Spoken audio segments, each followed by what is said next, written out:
One of the best parts about being in Israel is that the Bible really comes to life here, and just being on the ground in the place where so much of the Tanakh took place is just hard to even put into words.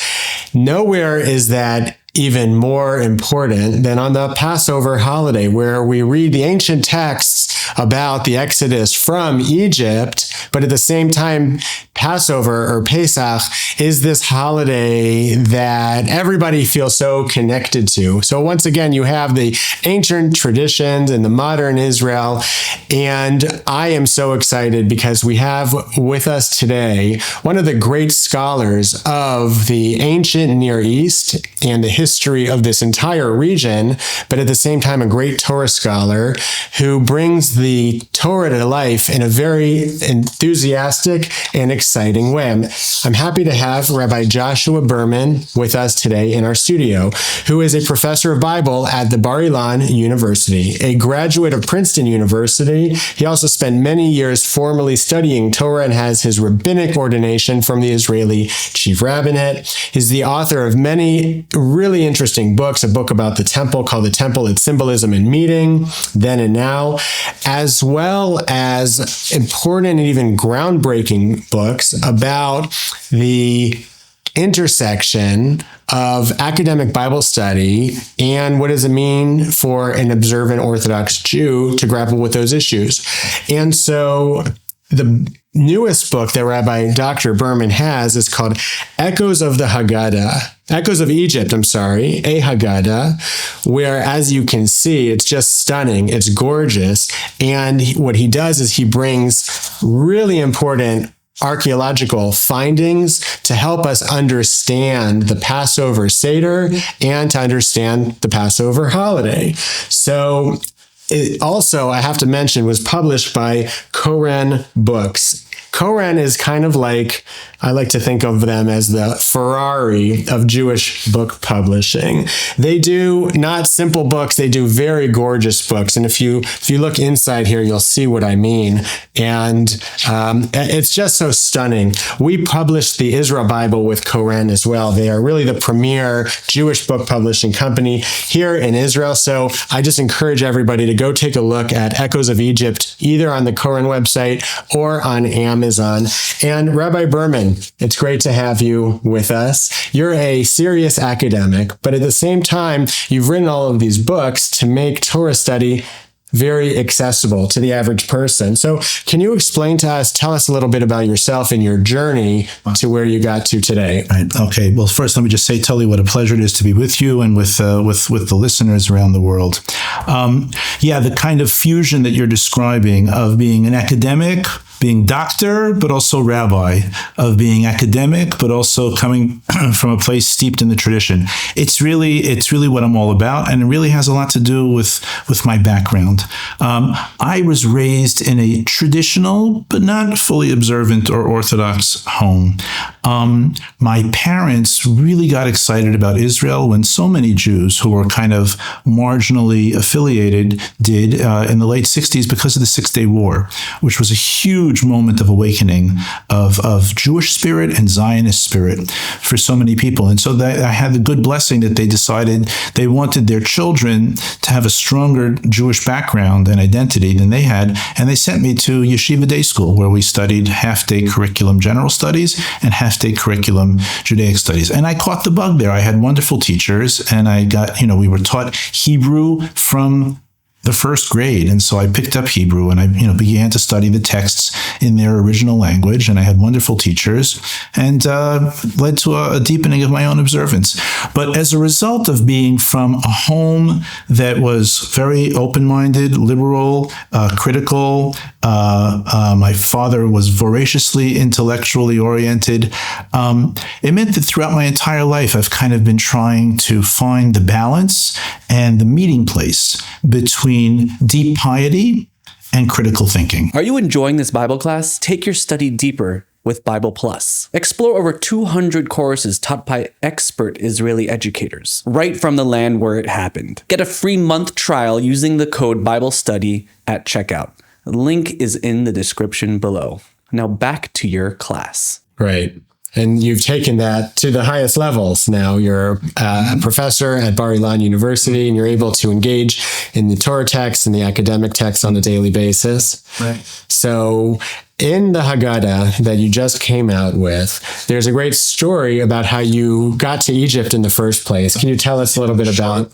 So I think, like everybody in the Western world, I think I had a little bit of an Indiana Jones, King Tut streak, and we're all fascinated by that. And then, of course, once you are, studying the story of the Exodus and celebrating the Exodus year in and year out at this time of the year at Passover, it was always something I wanted to know more about. I really wanted to go to Egypt and learn about this. But I didn't want to just go as a tourist and go and stare at pyramids. Ooh, pyramids. I wanted someone to take me by the hand who knew the Egyptological material in and out, someone really trained in this stuff, but who also knew scripture and who could make those connections for me. And the person who did that was my revered mentor, teacher, and friend, Professor James K. Hoffmeyer, emeritus of Trinity International University, who's an Egyptologist and also an Old Testament scholar.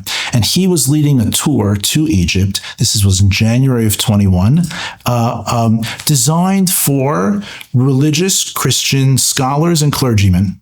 Okay. And so Josh the Jew joined up with them. I joined up with them. They didn't call you Josh. No, they didn't. No, that's my own term. This was at the height of COVID. There were no vaccinations yet. There were practically no tourists in Egypt. And I had my own kind of miracle, because the airport here, Ben Gurion Airport, had been closed for weeks. And then suddenly the day that I was meant to fly, it opened and I got out, and then it closed up again for 3 weeks. You had a parting of the skies. That's a parting of the skies. You're ready to eat. That is what it was. Yeah. And I have to say, I had some trepidation. I had never before been in an Arab Muslim country. And I always walk around with my kippah on my head. I never take it off. I never put a hat on. And I wasn't exactly certain how this would go over in Egypt. But I had confidence that being in the company of 15 Christian clergymen who could double as my bodyguards, I would be in good shape. And thank the good Lord, there were no issues at all with my kippah during the whole time that I was there. And it was just a jaw-dropping experience to see Hoffmeyer and some of the other scholars there constantly making connections for me between very familiar biblical passages and what we would see on the walls. And suddenly everything just burst open into full color and 3 dimensions. Right. And at the end of that trip, I remember I was having a cappuccino with Hoffmeyer on the bank of the Nile. And I thought to myself, one day I would love to bring my fellow Jews to Egypt to follow in the footsteps of their forefathers. And maybe when the Messiah comes, we can do that. And then about an hour later, I thought to myself, well, maybe we don't need to wait for the Messiah. And then in 22 and 23, I had 4 trips, which we led like this, which were amazing, just amazing. People who were literate in the Bible and who also just came away with their jaws dropped. You went back yes, 4 more times? I did. Yeah. You led trips. I led trips. Oh, wow. Yeah, I led trips. Yeah. This time without the Christian bodyguards. And everything was fine. We didn't have any issue. I think that the Abraham Accords opened up, at least for Jewish people, the idea, you can go to an Arab country and not have a problem. Just the opposite. We had many very, very positive interactions as well. Some shockingly positive. What was it like being in Egypt? I'm of an age where I still remember the Yom Kippur War, okay? And I saw murals about the Yom Kippur War that they celebrate. And you go to October 6th city. October 6th is the Gregorian date of Yom Kippur. That's why it's called October 6th city. Together with that, you can't help but see that everyone is being quite friendly.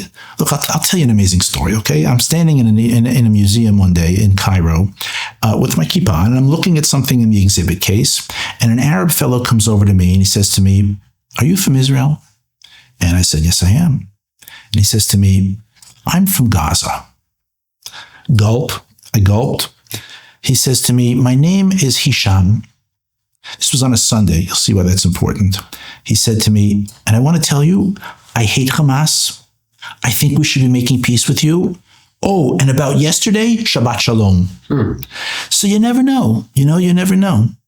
Maybe there's hope for the world, I don't know what's happened to Hisham. I don't know if he's under a pile of rubble. I don't know. But, we didn't have any problem with that. And then obviously the war came along. And so at a time when you can't bring Jews to Egypt, so the Haggadah is trying to bring Egypt to the Jews. Okay, so you had this idea in Egypt of leading trips to Egypt, but also bringing Egypt. Bible in hand, yeah. Right, right. And bringing now the Egypt to the Jews or to non-Jews also through this Haggadah. So tell us, there's a lot of Haggadahs actually. It's probably the most frequently published of any Jewish liturgy, or there's every year dozens, hundreds maybe of new Haggadahs. So what is special about the Echoes of Egypt? Right. So just let me say, because perhaps some of our listeners who maybe have never attended a Seder and aren't familiar with the Haggadah is it's the liturgy that we have at the Seder meal. The Passover night meal is usually done in the presence of many members of family and guests, has many ritual steps to it, many, with foods and different blessings. And it has like this liturgy that takes us through the story and kind of highlights the certain ideas that we're meant to meditate upon on this night of Passover.